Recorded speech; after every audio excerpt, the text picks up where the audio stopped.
અમદાવાદની high profile દારૂ પાર્ટીમાં એક વાત ઘણી શંકા ઉપજાવી રહી છે, ઘણા સવાલો ઊભા કરી રહી છે. આ પાર્ટીમાં વેઇટર અને રસોઈયા સહિત કુલ 21 લોકો પકડાયા હતા, પણ ધાબા પરથી નીચે આવતા 5 લોકો અચાનક ગાયબ થઈ ગયા હતા. 5 નબીરાઓ ટેસ્ટ સમયે ગાયબ થઈ ગયા અને ભાગેલા આ નબીરાઓ અચાનક પોલીસ સમક્ષ પછી હાજર પણ થઈ ગયા. ટેસ્ટમાં જે યુવતીઓ હતી તેમને નોર્મલી સૂંઘીને જ છોડી દેવામાં આવી. રાત્રે બ્રેથ એનાલાઇઝરનો પણ કોઈ ઉપયોગ ના થયો, ના તો આરોપીના મોબાઈલ કબજે કર્યા, ના કોઈ વાહન. જ્યારે ધાબા પર પોલીસની આ કાર્યવાહી ચાલી રહી હતી ત્યારે તો નબીરાઓના ઘણા સગા સંબંધીઓ ત્યાં પહોંચી ગયા.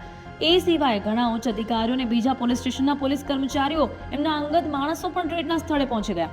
પીઆઈનું એવું કહેવું છે કે જે યુવતીઓ હતી એ પાર્ટીમાં સામેલ ન હતી, એ તો હોબાળો થયો ને એટલા માટે ઉપર આવી હતી. પણ જે વિડીયો આપણે જોયા છે, શું એ જોતા આ સાચું લાગે છે?